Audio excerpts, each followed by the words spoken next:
Assalamualaikum warahmatullahi wabarakatuh. Hari ini, materi pertama untuk metodologi penelitian sekaligus untuk membuka di LMS kita. Sebelumnya yang sudah bertemu mungkin sebagian dari materi ini sudah saya berikan, tapi hari ini saya akan membaca lengkap. Oke, selanjutnya perkenalan kita udah, kelas regulasi juga udah, indeks udah.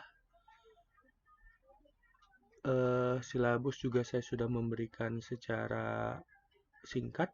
Referensi ini yang saya pakai, biasanya pakai Hasibuan, bisa kalian dapatkan di internet. Sioto dan Sodik, Susanto, Stefanus, dan terakhir itulah The Internet. Oke, metodologi dan metode. Apa itu metodologi? Apa itu metode? Jadi metode adalah teknik atau prosedur yang dilakukan dalam mengumpulkan dan menganalisa data, sedangkan metodologi merupakan sebuah kerangka konseptual dan asumsi-asumsi yang digunakan dalam melaksanakan penelitian. Nah, metodologi juga merupakan kumpulan dari metode-metode penelitian yang digunakan. Bedanya antara metodologi dan metode adalah kalau metode itu satu teknik biasanya. Jadi satu teknik di mana di dalamnya sudah digambarkan bagaimana cara melakukan penelitian. Sedangkan metodologi itu biasanya merupakan kumpulan dari metode. Jadi di dalamnya terdiri dari metode-metode yang berbeda digunakan secara beriringan untuk melakukan penelitian sampai selesai, dari awal sampai selesai. Jadi kalau misalkan research atau penelitian secara bahasa Inggris itu itu kembali, search itu mencari. Jadi yang saya ingin tekankan di sini adalah research itu kembali mencari, bukan mencari satu kali, bukan hanya satu iterasi, tetapi research artinya ada looping di sana. Kembali mencari, dan kembali mencari sampai apa yang kita cari, apa yang kita coba pahami itu kita dapatkan. Nah, secara pengertian, penelitian itu merupakan proses mencari sesuatu secara sistematis dalam waktu yang relatif lama dengan menggunakan metode ilmiah, dengan prosedur maupun aturan yang berlaku. Kalau secara bahasa Inggris, kita bisa lihat bahwa penelitian itu adalah seeking through methodical process to add to one's own body of knowledge and to that of others by the discovery of non-trivial facts and insight. Nah, kalau lihat dari kata-kata yang di bold, itu ada beberapa term. Ada beberapa term yang saya perlu jelaskan atau informasikan. Yang pertama itu adalah methodical process. Itu kita harus melakukan proses itu secara terencana dan secara sistematis tentunya. Terus di sini ada add, itu artinya menambah suatu nilai, memberikan suatu kontribusi di dalam penelitian tersebut. Terus ada yang namanya discovery. Discovery itu adalah penemuan hal yang baru atau originalitas. Nah, penemuan hal yang baru ini banyak sekali yang salah paham. Artinya ada yang beralasan bahwa yang namanya discovery atau penemuan inovasi yang baru itu adalah menemukan sesuatu yang benar-benar baru, keilmuan baru, padahal bukan. Discovery originalitas di sini artinya yang belum pernah dilakukan oleh orang lain. Apa perbedaannya? Ya, seperti masalah satu metode itu bisa digunakan di dua tempat yang berbeda, itu mempunyai originalitas. Misalkan yang satu itu adalah metode kita pakai istilah komputer atau pengembangan perangkat lunak. Kita memakai metode waterfall di Universitas A, dan itu belum pernah dilakukan oleh orang lain. Artinya itu mempunyai originalitas. Setelah itu, ketika kita ada di Universitas B dan kita menggunakan metode yang sama yaitu waterfall, itu disebut originalitas. Kenapa? Karena belum ada yang melakukan penelitian yang sama atau penelitian dengan menggunakan metode waterfall di kampus tersebut. Nah, tapi sayangnya kalau zaman sekarang sih ya lebih sulit. Itu hanya contoh saja, tapi tingkatannya ya sedikit lebih tinggi kalau sekarang. Standarisasinya lebih tinggi. Dan yang terakhir adalah non-trivial facts and insights. Itu berdasarkan pengetahuan. Nah, pengetahuan itu apa? Ilmu pengetahuan, sains, dan yang lainnya itu sudah saya sedikit jelaskan di dalam pertemuan tatap muka kita. Nah, peneliti ini yang perlu ditanamkan di dalam diri masing-masing, bahwa untuk menjadi seorang peneliti itu harus mempunyai 6 poin yang perlu dijadikan pegangan. Baik 3 poin di dalam sikap dan 3 poin di dalam cara berpikir. Di dalam sikap itu harus objektif. Artinya harus bisa melihat dalam beberapa sudut pandang dan tidak terbiaskan oleh subjektivitas. Apakah boleh memihak? Boleh-boleh saja. Objektif itu tidak harus netral, tetapi objektif itu harus bisa melihat sesuatu dalam beberapa sudut pandang, sehingga logika kita tidak ditutupi hanya untuk satu perspektif saja. Itu objektif. Yang kedua itu adalah kompeten. Kompeten ini tentunya ya yang namanya peneliti itu harus memiliki kompetensi yang sangat tinggi. Bukan sangat tinggi, yang sesuai lah, setidaknya sesuai dengan apa yang akan dibicarakan. Jadi kalau misalkan kita bicara tentang IT, ya kompetensi kita di dalam IT. Kuliah kita di IT. Yang kita pelajari tentang IT. Kompetensi itu masing-masing itu bisa berbeda. Bahkan seorang profesor pun itu bisa mempunyai kompetensi yang berbeda satu sama lain. Profesor itu bukan berarti yang paling pintar sedunia atau paling pintar dalam semua bidang, tetapi profesor itu mengetahui lebih dalam hanya dalam satu bidang atau beberapa bidang saja, tapi tidak semua bidang. Sehingga kompetensi itu harus kita lihat sebagai, kalau istilahnya, mengetahui apa yang akan diinformasikan, apa yang akan diberikan. Itu kompetensi. Jadi kalau misalkan ya di sini kebanyakan lebih banyak di sosial media. Jadi kalau misalkan kita tidak tahu tentang masalah politik, kita tidak tahu tentang masalah virus, atau kita tidak tahu tentang masalah apa, dan kemampuan kita atau kompetensi kita dalam hal itu tidak ada apa-apanya, lebih baik kita serahkan kepada orang yang lebih mengerti. Kita boleh memberikan pendapat, boleh, nggak ada salahnya, tetapi kita tidak layak untuk memberikan solusi yang paling baik karena kita belum mempunyai kompetensi tersebut. Nah, kompetensi di sini tidak hanya berasal dari akademisi secara formal saja, contohnya S1, S2, S3 gitu. Tetapi kompetensi di sini bisa berdasarkan pengalaman. Jadi kalau misalkan kita anak IT, berpengalaman beberapa tahun sebagai misalkan aktif di organisasi sebagai pemimpin dan yang lainnya, artinya kita mempunyai kompetensi dalam organisasi. Kalau kita aktif di dalam sepak bola, misalkan suka main futsal, suka tahu tata caranya, suka melihat nonton bola, artinya kita mempunyai sedikit kompetensi dalam sepak bola.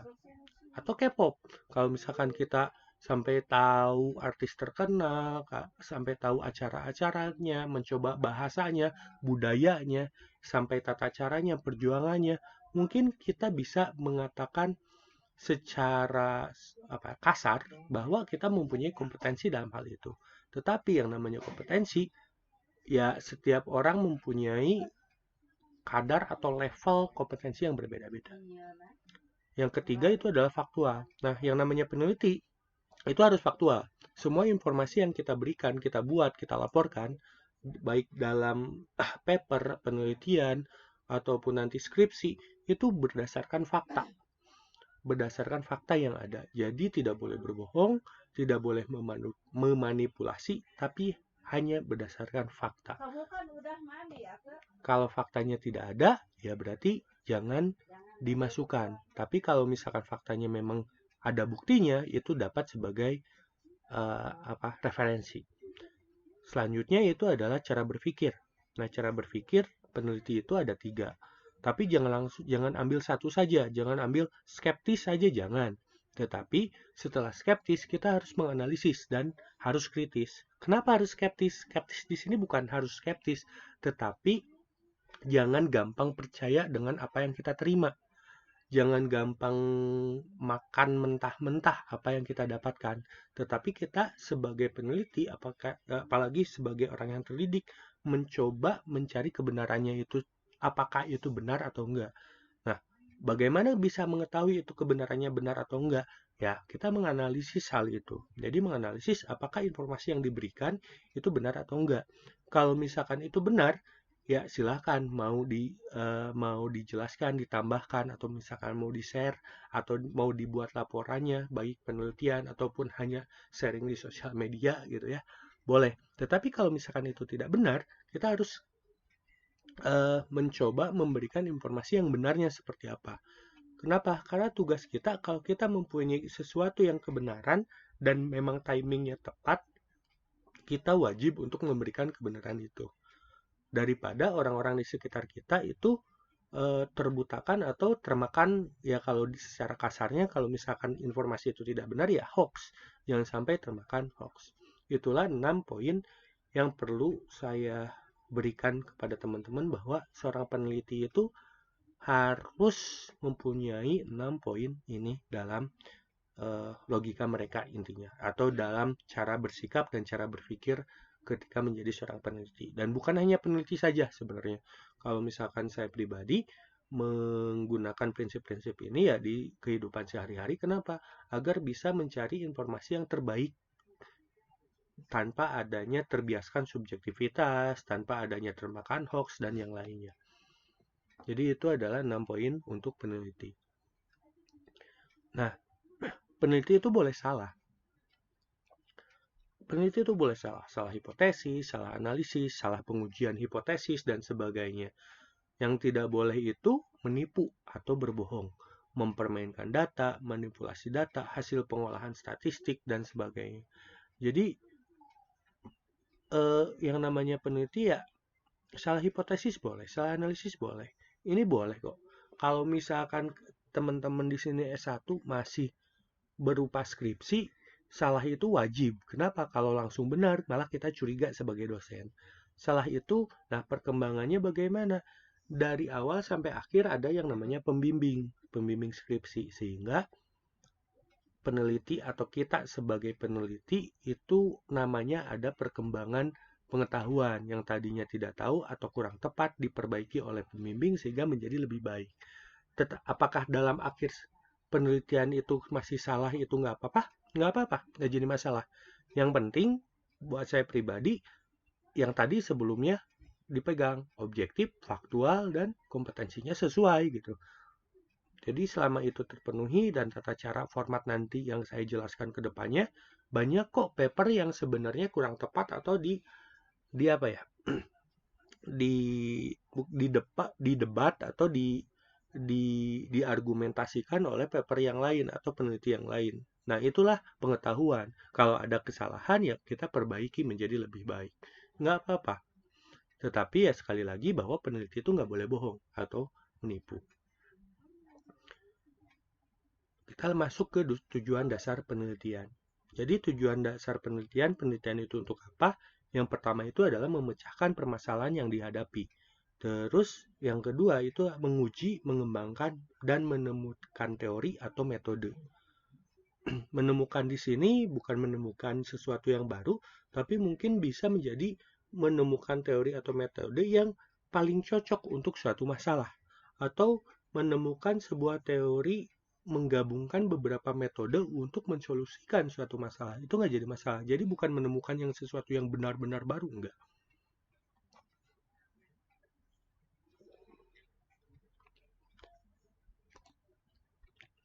Selanjutnya, konsep penelitian.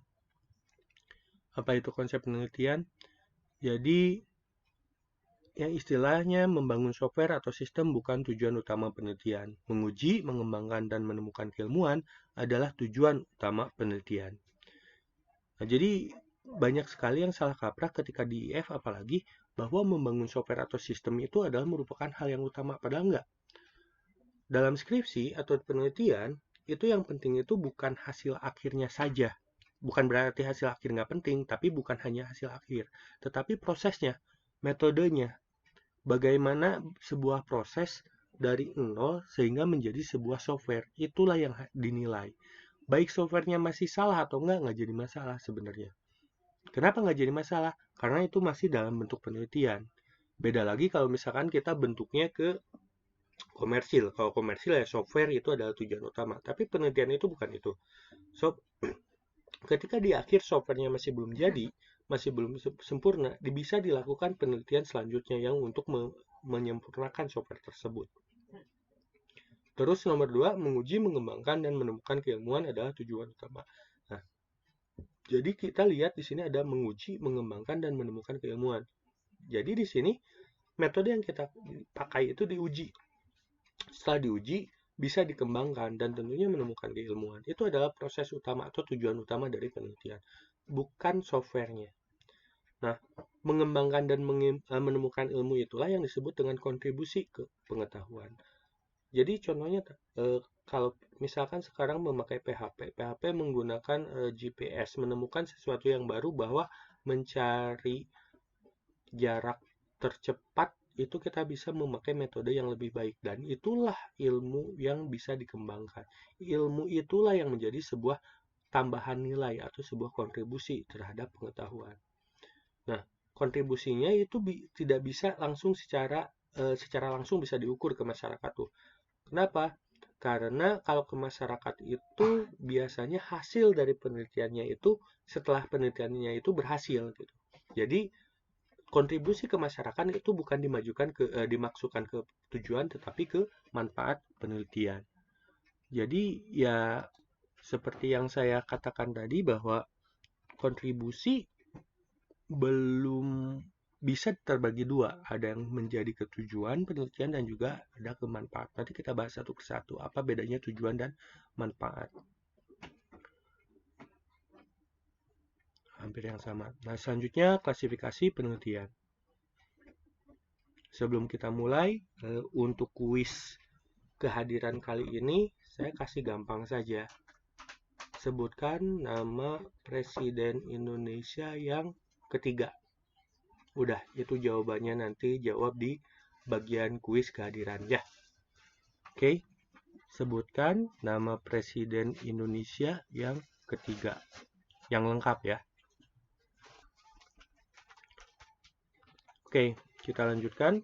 Klasifikasi penelitian. Bisa ada pendekatan, metode, jenis, kontribusi. Berdasarkan pendekatan, penelitian itu bisa bersifat kuantitatif dan penelitian kualitatif. Apa bedanya? Kalau kuantitatif, kepencet. Kalau kuantitatif itu biasanya berdasarkan kuantitas, sedangkan kualitatif ya berdasarkan kualitas. Kuantitatif fokus biasanya ke survei. Semakin banyak isi survei atau data yang didapatkan, semakin bagus isinya. Kalau kualitatif tidak berdasarkan jumlah, tetapi bisa ke kompetensi, bisa ke kemampuan, bisa ke jabatan, tergantung penelitian apa yang dibuat. Untuk metode ada action research, ada eksperimen, case study, dan survei. Action research itu adalah sebuah penelitian dengan melakukan aksi. Sedangkan eksperimen ya nanti kita jelaskan satu-satu lah. Case study itu studi kasus, dan survei itu melakukan survei.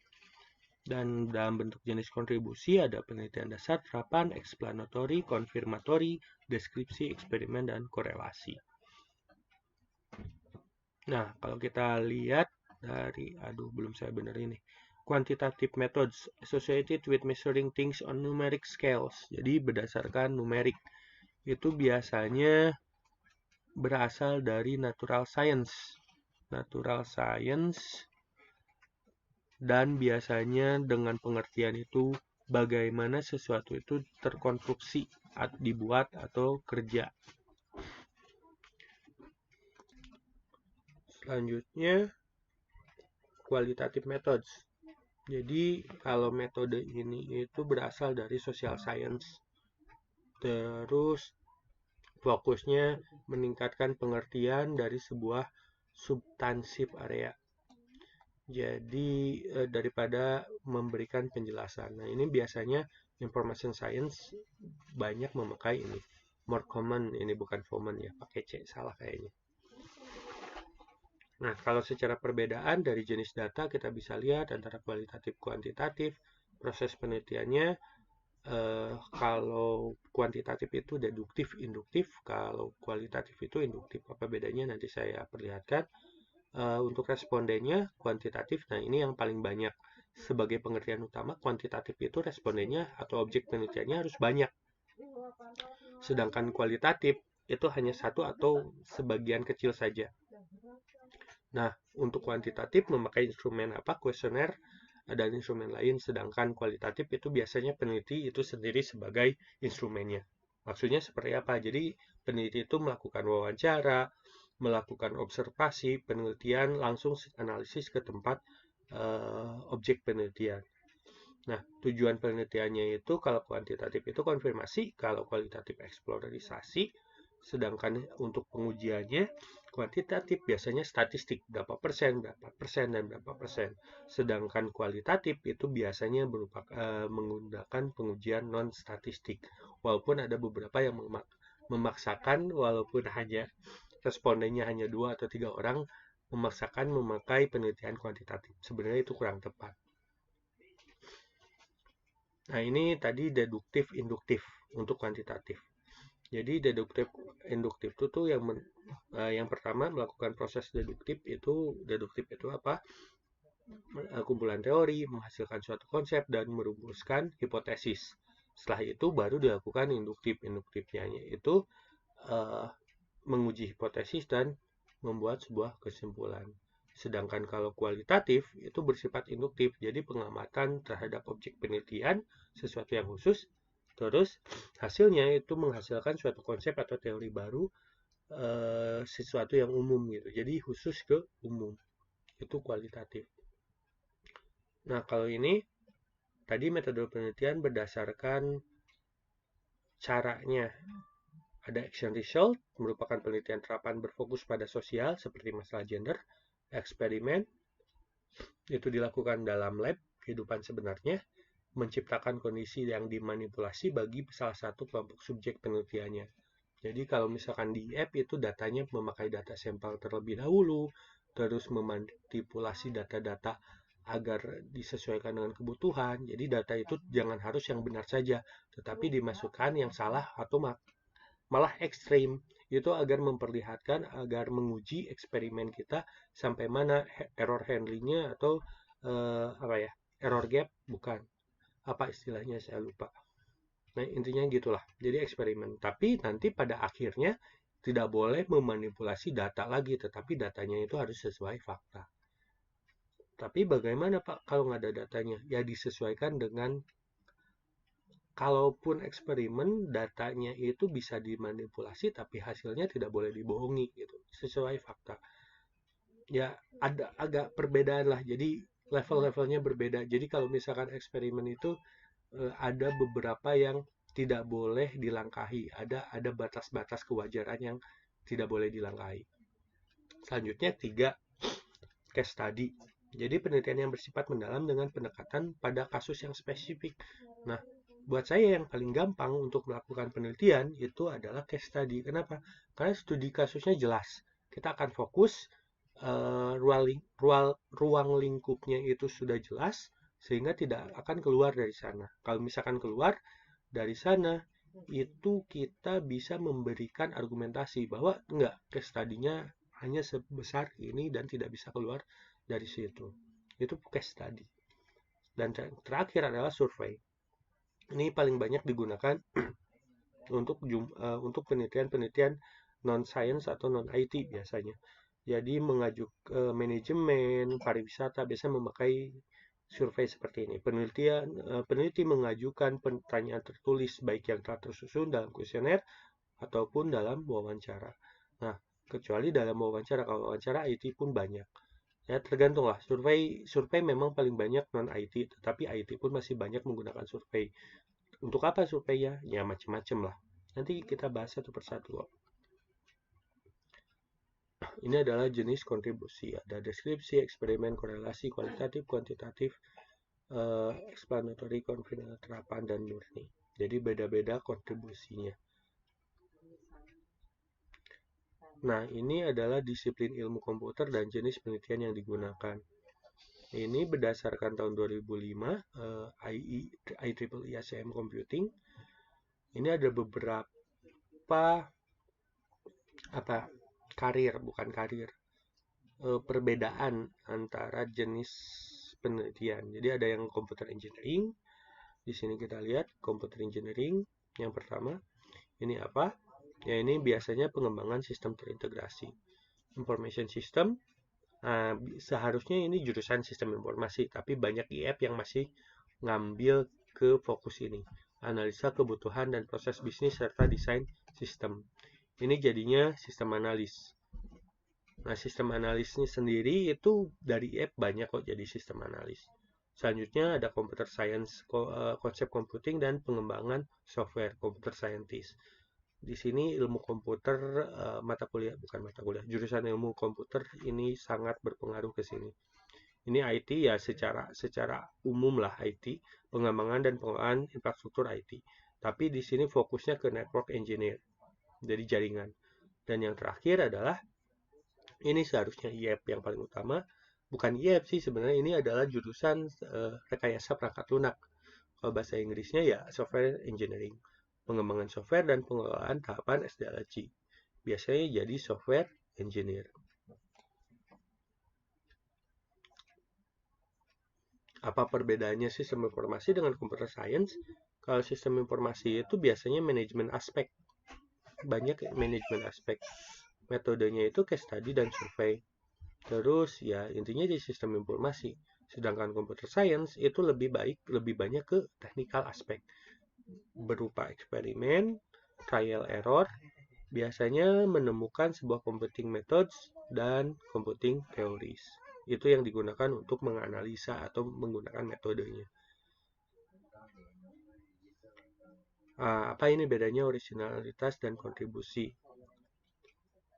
Originalitas pada metode, originalitas pada masalah. Originalitas pada metode, maaf tadi azan dulu. Originalitas pada metode itu memecahkan masalah, baca aja sih lah. Jadi originalitas metode dan originalitas pada masalah itu bentar. Langsung aja. Jadi seperti inilah. Jadi kontribusi pada metodenya gitu, originalitasnya apa? Di sini kita lihat judulnya penerapan algoritma peramalan ABC untuk penentuan strategi penjualan di PT XYZ. Jadi metodenya itu adalah algoritma peramalan ABC. Masalahnya itu penentuan strategi penjualan. Nah, originalitasnya itu apakah peramalan ABC itu seperti apa? Kalau sudah terlalu banyak digunakan, originalitasnya berkurang. Tetapi masih jarang digunakan atau lagi tren, itu masih menjadi originalitas tergantung masalahnya. Kalau misalkan masalah dan metode itu yang sama, itu berarti nggak ada originalitas sama sekali. Tetapi kalau salah satunya beda, itu bisa menjadi originalitas tergantung dari parameter-parameternya. Apa itu parameter-parameternya? Ya banyak sebenarnya. Dari tahun gitu. Misalkan metode waterfall di tahun 2020 itu udah sangat kadaluarsa sebenarnya. Tetapi kalau misalkan masalahnya itu adalah metode waterfall dan metodenya itu adalah suatu metode baru untuk mengungguli waterfall di 2020, itu mungkin saja menjadi originalitas. Mungkin ya, tapi belum tentu. Harus dilihat lagi. Nah, contoh kontribusi pada masalah di sini penerapan algoritma peramalan untuk penentuan strategi penjualan dengan parameter tambahan tren dan musim di PT XYZ.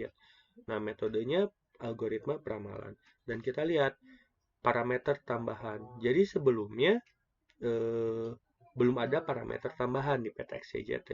Tapi pada penelitian yang kita buat, itu masalahnya itu ada parameter tambahan. Ya, contohnya misalkan ada parameter musim, parameter tren, parameter wabah. Kalau sekarang itu bisa menentukan strategi penjualan. Bagaimana caranya untuk meningkatkan penjualan. Nah, ada juga yang namanya kontribusi pada metode dan masalah. Kalau ini apa bedanya? Ya nggak ada bedanya sih. Ini cuman metodenya baru atau sesuatu yang belum pernah dilakukan orang lain, dan masalahnya itu juga baru gitu. Jadi benar-benar hal yang baru dilakukan eh, dalam penelitian itu. Dan itu biasanya kontribusi seperti ini dengan judul seperti ini, apalagi untuk skripsi, nilainya akan naik, nilai untuk diterimanya. Jadi lebih baik cari judul kontribusi yang dimana metode dan masalahnya itu jarang digunakan. Nah, ini adalah contoh penelitian tanpa kontribusi. Jadi, algoritma peramalan nggak tahu algoritma peramalannya apa, penentuan strategi penjualan. Jadi ya apa gitu, masalahnya sih ya sama gitu-gitu doang gitu. Terus metodenya juga sama gitu-gitu doang. Nah, hal yang kayak gini itu ranjau untuk para mahasiswa. Kenapa? Karena kalau seperti ini bentuknya, yang ngeliat pun, gini lagi, yang sebelumnya udah ada, ngapain dibuat lagi? Kenapa harus mengulangi hal yang sama ketika solusi sudah dibuat pada saat sebelumnya gitu. Kecuali ada metode baru atau masalah baru. Nah, kalau ada metode baru, masalah baru, lebih baik dimasukkan ke dalam apa? Ke dalam judul. Ini bedanya antara penelitian S1, S2, dan S3. Jadi dari tingkat penelitiannya ya bisa lihat sendiri, tapi yang paling saya garis bawahi itu bahwa kalau S1 itu adalah dari dari tujuan penelitian. S1 itu terapan dan pengujian teori. Jadi biasanya S1 itu hanya menerapkan teori yang ada, diuji terus diterapkan.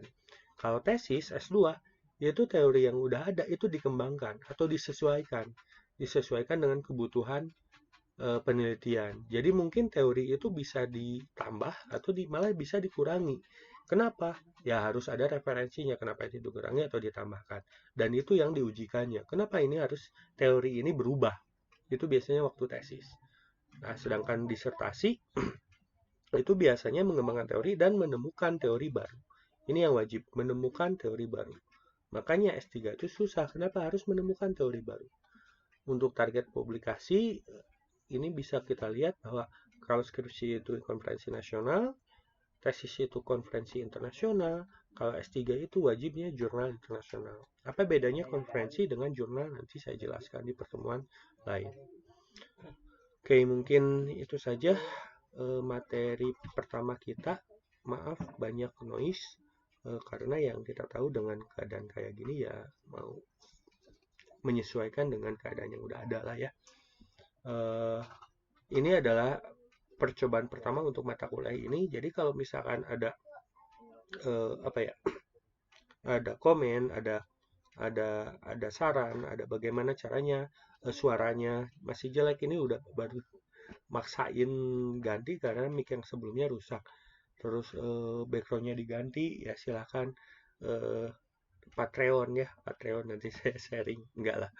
Jadi ya apapun kekurangan di dalam mata kuliah atau materi pertama ini, saya mohon kita bisa diskusikan di dalam forum, kita ngobrol-ngobrol di sana saja. Terima kasih atas perhatiannya, saya akhiri. Assalamualaikum warahmatullahi wabarakatuh.